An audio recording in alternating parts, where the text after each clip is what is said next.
Everyone আসসালামু আলাইকুম। সবাই কেমন আছেন? আশা করছি বেশ ভালো আছেন, সুস্থ আছেন। আমিও আলহামদুলিল্লাহ মোটামুটি ভালো আছি। তবে অনেক বেশি ব্যস্ততার মাঝে দিনগুলো পার করছি, যার জন্য একদমই লাইফস্টাইল ব্লগটা শেয়ার করতে পারছিলাম না। তো আজকে ভাবলাম দুপুরে রান্না থেকে আপনাদের সাথে লাইফস্টাইলটা শেয়ার করি। তো এখানে আমি একটু মোরগ পোলাও করব। তো মোরগ পোলাও করার জন্য প্রথমে একটু ফ্রাই প্যানটা দিয়েই দেখি আমার অয়েল জারগুলোতে তেলটা শেষ হয়ে গিয়েছে।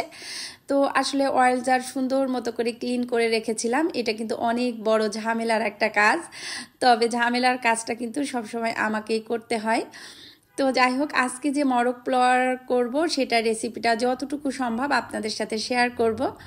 একটা টাইম ছিল কোনো কিছু রান্না করতে পারতাম না, সব কিছুই এলোমেলো করে ফেলতাম। আর এখন কিন্তু কোনো কিছুই ওইভাবে করে মেজারমেন্ট করা লাগে না, যখন মনে হয় এটা রান্না করব একটু সময় পেলেই কিন্তু করে নিই।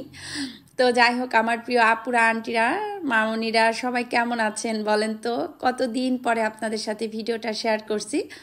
অনেক আপুরা, অনেক আন্টিরা নক দিয়েছেন কেন আমি ভিডিও দিচ্ছি না। আসলে নতুন বাসাতে আসতে হবে, যার জন্য অনেক ব্যস্ততা ছিল, যে জন্য একদমই কোনো রকম ক্যামেরাটা অন করতে পারছিলাম না। বিজনেসের ভিডিওগুলোও কিন্তু শেয়ার করতে পারছিলাম না, বলতে পারেন যে এটাই মূল কারণ। তারপরে বাচ্চার যেহেতু এক্সাম চলছে, ছোট ছেলের, ওকেও একটু সময় দেয়া লাগছে। এমনিতেই তো আমার ব্যস্ততার কারণে ওর পড়াশোনার অনেক ক্ষতি হয়ে যায়। তো যাই হোক, সব কিছু মিলিয়ে আসলে একটু ব্যস্ততার জন্যই বলতে পারেন যে লাইফস্টাইল ব্লগটা শেয়ার করতে পারছিলাম না। তো যাই হোক, মোটামুটি পেঁয়াজের বেরেস্তাটা করে নিয়েছি। আর এই যে দেখেন, এখানে আমার খুব পছন্দের একজন ছোট বোনের পেজ থেকে কিছু জিনিস অর্ডার করেছিলাম, সেই জিনিসগুলো কিন্তু চলে এসেছে। তবে জিনিসগুলো না, আমি কিন্তু শুধু একটা জিনিস অর্ডার করেছিলাম, কিন্তু যখন আমি পার্সেলটা হাতে পেলাম দেখলাম যে এরকম দুটো প্যাকেট এখানে। তো আসলে আমি নিজেও জানি না যে এই প্যাকেটের মধ্যে কি আছে। যখন খুলছিলাম খুব আগ্রহ সহকারে, তো আমি এখানে ঘি অর্ডার করেছিলাম। তো ঘিটা এসেছে ঘরের ঘ্রাণ নামে ফেসবুক পেজ থেকে। আর আমাদের সবার পছন্দের শিশিরের পেজ, আসলে শিশির বললে সবাই জানবে। তো মাই ডেইলি লাইফ অ্যান্ড কিচেনের যে শিশির, তো আমার মনে হয় যে কম বেশি আমার সব প্রিয় আপুরা, আন্টিরা সবাই চিনেন। তবু আমি বলে দিচ্ছি, আসলে শিশির যেহেতু ঘিয়ের বিজনেস শুরু করেছে, ঘিটা এসেছে আমার বাসায় বেশ কিছুদিন আগে। আসলে শেয়ার করতে করতে অনেকটা দেরি হয়ে গেল। তারপরে একটা না দুটো সম্ভবত আমি লাইফস্টাইল ব্লগ শেয়ার করেছি, কিন্তু ওভাবে করে আসলে রান্না বাড়াও করতে পারিনি, যার জন্য আপনাদের সাথে শেয়ারও করতে পারিনি। ভাবলাম যে আজকে যেহেতু রান্না করছি, আজকে আপনাদের সাথে শেয়ার করি। তো আসলে শিশির যখন ভিডিওতে বলেছিল যে ও ঘিয়ের বিজনেস শুরু করবে, তখনই কিন্তু আমি শিশিরকে বলেছিলাম যে শিশির, আমি তোমার প্রথম কাস্টমার হতে চাই। তো আসলে অনেক কিছুই হতে চাই, অনেক কিছুই করতে চাই, কিন্তু সময় স্বল্পতার কারণে অনেক কিছুই কিন্তু করে উঠতে পারি না। তো যাই হোক শিশির, তোমার জন্য মন থেকে অনেক দোয়া, অনেক ভালোবাসা। দোয়া করি যে অনেক দূর এগিয়ে যাও। বড় বোন হিসাবে হয়তো অনেক কিছু করতে পারিনি, বা করার জন্য ওরকম হয়তো আমার অ্যাবিলিটিও আল্লাহ দেয়নি, তবে মন থেকে দোয়া করি অনেক দূর এগিয়ে যাও। আর এই যে ঘিয়ের সাথে দেখেন খুব সুন্দর একটা গিফট পাঠিয়েছে। তো আমি আসলে প্রথমে ভেবেছিলাম এই ঘিয়ের সাথে হয়তো ও আমার জন্য আলাদা করে একটু ঘি পাঠিয়েছে বাড়তি করে। তো পরে এই যে শো পিসটা দেখে আমার এত বেশি ভালো লাগছিল, পরে আমি আবার সালমা আপুকে ফোন করে বলছিলাম যে আপু খুব সুন্দর একটা জিনিস পাঠিয়েছে শিশির, দেখো তো। তো সালমা আপু আবার দেখে বলছে সত্যি দীপা আপু খুব সুন্দর হয়েছে।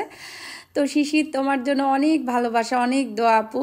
এত সুন্দর করে আপুর জন্য একটা গিফট পাঠিয়েছ, সাথে এত সুন্দর হাতের ঘি, মাশাল্লাহ। আমার কিন্তু অনেক বেশি ভালো লেগেছে। আমার যে সকল দর্শক প্রিয় আপুরা, আন্টিরা আছেন সবাইকে বলবো, কেউ যদি খাঁটি ঘি পেতে চান তাহলে শিশিরের পেজ থেকে অবশ্যই অর্ডার করবেন।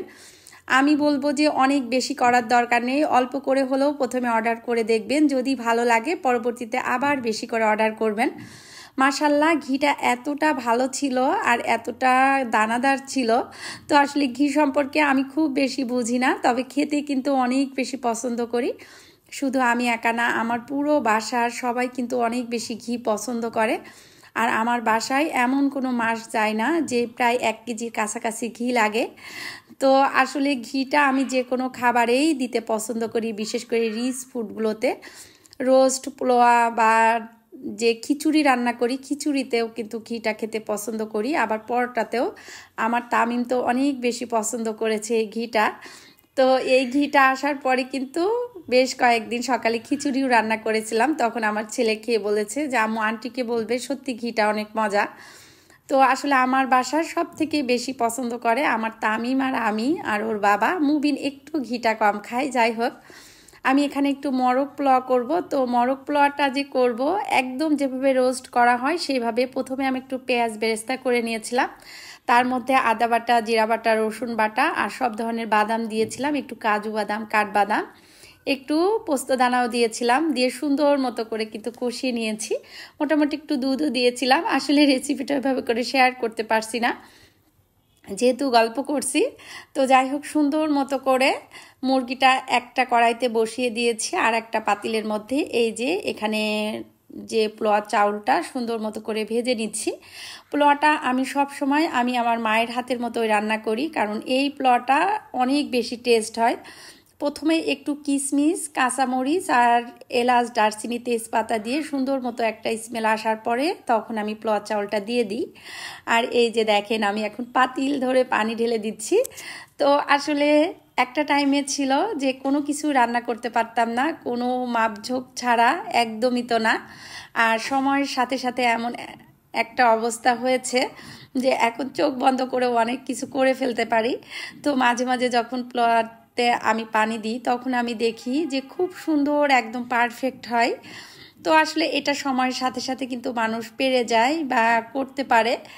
যাই হোক, মোটামুটি রোস্টের যে গ্রেভিটা সেটাও কিন্তু অনেক বেশি মজা হয়েছে। আমি কিন্তু সবসময় মোরগ পোলাওটা এভাবেই করি।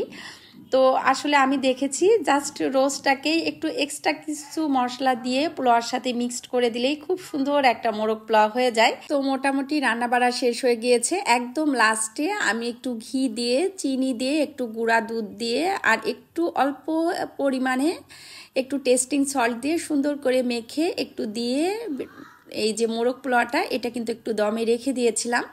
আর এইভাবে রেখে দিলে এত সুন্দর একটা স্মেল হয় মোরগ পোলাও বা বিরিয়ানিতে। তো আসলে আমি সবসময় এভাবেই রান্না করি। আর এই রান্নাটা অনেক আগে আমি আরবি কিচেনের একটা রেসিপি দেখে এটা শিখেছিলাম। তো আসলে শেখার কিন্তু কোনো শেষ নাই। মোটামুটি সুন্দর মতো করে আমি টেবিলে রেডি করে দিচ্ছি, আমরা সবাই মিলে খেয়ে নিব। আর খাওয়া দাওয়ার পরই কিন্তু একটু বেরোবো। আসলে বেরোনোটার কারণ হচ্ছে আজকে একটু বাইরে ঘুরতে যাব। তো ঘুরতে যখন যাব তখন ঘুরতে যাওয়ার আগে মোটামুটি যখন রেডি হয়ে নিয়েছি তখন ভাবছি যে একটু কেনাকাটা করতে পারলে ভালো হতো। তো ওর বাবাকে আবার বললাম, যেহেতু আমার বাসার পাশেই আড়ং, বললাম যে হালকা পাতলা একটু কেনাকাটা করা লাগবে, চলো যাই আড়ংয়ে। তো ওর বাবা বলছে যে এখন তো ঘুরতে যাব, এখন আবার তুমি কি কেনাকাটা করবে? তো আমি আবার বললাম যে দেখি মুবিনের জন্য একটু কেনাকাটা করতে হবে। তো যার জন্য আর কি আড়ংয়ে চলে এসেছি। আমি কিন্তু রেডি হয়ে এসেছি আর মুবিনের জন্য একটু হালকা পাতলা কেনাকাটা করার ছিল। কেনাকাটা করতে এসে আমার এই যে এই জুতাটা পছন্দ হয়ে গিয়েছে। তো আসলে আমি কিন্তু সব সময় আড়ংয়ের এই জুতা বা স্যান্ডেল বা এ ধরনের নাগরা স্টাইলের স্যান্ডেলগুলো অনেক বেশি পছন্দ করি। তো এটা যখন দেখলাম আমার মনে হচ্ছিল যে এই ড্রেসটার সাথে খুব সুন্দর ম্যাচিং হবে। তো আসলে কেনাকাটা করতে এসেছি কিন্তু মুবিনের জন্য। আমি মোটামুটি আমার জন্য আবার দেখছিলাম। তোর বাবা আবার বলছিল যদি কোনো কিছু ভালো লাগে তুমি নিতে পারো। তো যাই হোক, হালকা পাতলা কেনাকাটা করে বাসায় যেয়ে মুবিনকে রেডি টেডি করে নিয়ে তারপরে আমরা এখন রওনা দিয়েছি। তো আসলে যাচ্ছি একটু পুরান ঢাকাতে, ওর বাবাদের অফিসের বলতে পারেন যে একটু ছোটোখাটো একটা প্রোগ্রাম ছিল। তো আমরা আসছি, আরও কয়েকটা ফ্যামিলি আসছিল আর অনেক লোকজনের আয়োজন ছিল, সম্ভবত 1500 লোকের অ্যারেঞ্জমেন্ট ছিল। তো ওখানে সবাই মিলে খুব সুন্দর একটা প্রোগ্রাম হয়েছে। ওখানে আমরা সবাই মিলে একটু ঘোরাঘুরি করছিলাম, হালকা পাতলা একটু খাওয়া দাওয়া করেছি। খাওয়া দাওয়া করে এখন একদম বিকেলের আগ মুহূর্তে বেশ ভালো লাগছিল পরিবেশটা, একটু একটু করে আপনাদের সাথে শেয়ার করছি। ওই যে বলছিলাম না যে একটা এলোমেলো ব্লগ আপনাদের সাথে শেয়ার করব। আসলে এই কয়েকদিন এত পরিমাণে ব্যস্ততা গিয়েছে যে ব্যস্ততার মধ্যে কোনো রকমে যে ভিডিও করব সেটা আবার আপনাদের সাথে শেয়ার করব সেরকম কোনো কিছুই কিন্তু করতে পারিনি। যাই হোক, যেখানেই গিয়েছে যতটুকুই পেরেছি ততটুকুই আপনাদের সাথে শেয়ার করছি। আর তামিম আবার বারবার ঘুরে ঘুরে আমাকে একটু ভিডিও করে দিচ্ছিল। তো আমি আবার বলছিলাম যে তোমাদেরকে একটু ভিডিও করে নাও। তো আসলে ওই যে কোনো ভিডিওর কোনো বিষয়বস্তুই পাচ্ছিলাম না, তবে খুব মনে হচ্ছিল যে আপনাদের সাথে একটু একটু করে হয়তো শেয়ার করব। তো যাই হোক, মোটামুটি আমরা ওখান থেকে আসার পথে আমরা কিন্তু ঢুকেছিলাম খিলগা হয়ে। তো যখন খিলগা হয়ে ঢুকেছিলাম তখন হঠাৎ করে আমি আবার শারমিন আপুকে ফোন দিলাম যে শারমিন আপু তুমি কোথায়। তো আসলে শারমিন আপুকে কখনোই কিন্তু এভাবে ফোন দিয়ে সাথে সাথে পাওয়া যায় না। তো কি আর বলবো, আজকে যখনই ফোন দিয়েছি তখনই কিন্তু শারমিন আপু একদম 2-3 সেকেন্ডের মধ্যেই ফোনটা রিসিভ করছে। তো বলছে আপু আমি বাসায়। তো আমি আসলে এমন একটা জায়গা দিয়ে যাচ্ছিলাম জাস্ট শারমিন আপুর বাসার কাছ দিয়েই। তো আমি আবার বললাম যে আচ্ছা ঠিক আছে, তুমি তাহলে নিচে নামো, তোমার সাথে আজকে একটু দেখা করি। তো আসলে একদম কোনো রকমের কোনো প্ল্যান প্রোগ্রাম ছাড়াই আপুর সাথে দেখা হলো, ভাইয়ার সাথে দেখা হলো। খুব বেশি একটা ভালো সময় আমরা এনজয় করলাম। আর আমি আর শারমিন আপু যত সময় ছিলাম তত সময় লিপি আপু, সালমা আপু এদেরকে নিয়ে গল্প করছিলাম, আঞ্জুমান আপুর কথাও বলছিলাম। আসলে খুব মিস করছিলাম তিনজনকেই। তো যাই হোক, মোটামুটি যখন দেখা হয়েছিল শারমিন আপুর সাথে, শারমিন আপুর টেনশনে হাত ঠান্ডা হয়ে গিয়েছিল আর আমার টেনশনে হাতটা গরম হয়ে গিয়েছিল। এটা নিয়ে দুইজন অনেক সময় একটু হাসাহাসি করলাম। আমার আর শারমিন আপু যখন দেখা হয়েছিল তখন চারিপাশে কে কে ছিল সেটা একদমই মাথায় ছিল না। দুইজন অনেক হাসাহাসি করছি আর অনেক বেশি গল্প করছি। যাই হোক, গল্প টল্প শেষ করে শারমিন আপুকে বিদায় দিয়ে দিয়েছি আর আমরা চলে এসেছি আমার ভাইয়ার শোরুমে। তো আসলে আমি যেহেতু নতুন বাসায় শিফট হব, যার জন্য টুকিটাকি আমার ঘরের জন্য একটু ফার্নিচার লাগবে। তো ভাবছিলাম যে দেখি কি নেওয়া যায়, একটু শোরুমটা ঘুরে যাই। তো আসলে কি নিব কি করব ইনশাল্লাহ পরবর্তী কোনো ভিডিওতে শেয়ার করব। তবে কি যে নিব এখন পর্যন্ত কোনো সিদ্ধান্ত নিতে পারিনি। এখানে অনেক কিছু নতুন নতুন দেখছিলাম, যেটা দেখছিলাম সেটাই মনে হচ্ছিল যে আমার অনেক বেশি প্রয়োজন। কিন্তু যখনই মনে হচ্ছিল, এর আগে ক্যাবিনেটটা নিয়ে আমি এত বিপদে পড়েছিলাম যে এটা কোথায় রাখবো ভাবতেই আমার মাথা ঘুরে যাচ্ছিল। এবারও কিন্তু সেম হয়েছে। তো আসলে আমার কিছু কিছু ফার্নিচার লাগবে, সেটা দেখার জন্য আসছি। তো এই ওভেন ক্যাবিনেটটা আমার কাছে সিম্পলের মধ্যে খুব ভালো লাগছিল, মনে হচ্ছিল এরকম ছোট যদি নিতে পারতাম তাহলে হয়তো আমার রাখার জন্য খুব একটা সমস্যা হতো না। তো যাই হোক, নতুন নতুন অনেক ফার্নিচার এসেছে। অনেক আপুরা আমার ভিডিওতে কমেন্ট করেন বা জানতে চান আপু আপনার বাসার ফার্নিচারগুলো কোথা থেকে নিয়েছেন। তো সবার উদ্দেশ্যে বলছি আমার বাসার ফার্নিচারগুলো ফার্নিচার কনসেপ্ট, এটা আমার ভাইয়ার শোরুম। ঢাকাতে কিন্তু আমাদের অলরেডি 5টা শোরুম হয়ে গিয়েছে। যাত্রাবাড়িতে হয়েছে, শেওড়াপাড়াতে হয়েছে, উত্তরাতে হয়েছে, রামপুরাতে হয়েছে, আবার রিং রোডে একটা হয়েছে। তো আপনারা চাইলেই ফেসবুক পেজে ফার্নিচার কনসেপ্ট লিখে সার্চ দিতে পারবেন। আচ্ছা, ওখানে অনেক কিছু আছে, আপনারা দেখে শুনে নিতে পারবেন, শোরুমে যেও দেখে শুনে নিতে পারবেন। আসলে এটা একদমই কোনো প্রমোশনাল ভিডিও না, জাস্ট আমি গিয়েছি তাই আপনাদের সাথে শেয়ার করছি। আর সব আপুরা কমেন্ট করবেন তো কি ফার্নিচারের জন্য এত আমি ঘোরাঘুরি করছি। তো আসলে আমার বাসার জন্য খুবই ইমার্জেন্সিভাবে কিছু জিনিস চেঞ্জ করতে হবে, তো সেটাই মূলত দেখার জন্য আসছি। আর যখন ফার্নিচারগুলো ঘুরে ঘুরে দেখছিলাম তখন সালমা আপুকেও ফোন দিয়েছিলাম যে আপু তোমার কিছু লাগবে কিনা।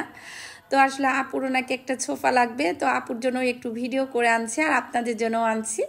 তো মাশাল্লাহ এত সুন্দর সুন্দর ফার্নিচার, যখন শোরুমে যাই তখন তো মনে হয় আমার বাসার সব ফার্নিচারগুলো বাদ দিয়ে দিই আর নতুন করে আবার সব কিছু আবার তৈরি করে নিই। তো আসলে ভাবনা আর করার মধ্যে অনেকটাই পার্থক্য থাকে। তো অনেক কিছু কিন্তু আজকে আপনাদের সাথে শেয়ার করলাম, শেয়ার করতে করতে অনেক কিছু ভুলভাল বলেছি, প্লিজ ক্ষমা সুন্দর দৃষ্টিতে দেখবেন। সবাই দোয়া করবেন যেন খুব সুন্দর মতো করে নতুন বাসাতে উঠতে পারি, সব কিছু গুছিয়ে নিতে পারি ইনশাল্লাহ। পরবর্তী যে ভিডিও শেয়ার করব সেটা হচ্ছে নতুন বাসা থেকে। আর টুকিটাকি যতটুকুই কেনাকাটা করি আপনাদের সাথে তো অবশ্যই শেয়ার করব। আড়ং থেকে কিছু ঘর সাজানোর জিনিসও কিনেছি, সেটা পরবর্তী কোনো ভিডিওতে ইনশাল্লাহ আপনাদের সাথে শেয়ার করব। তো সবাই ভালো থাকবেন, সুস্থ থাকবেন। আজকের মতো এখানেই বিদায় নিচ্ছি। আল্লাহ হাফেজ।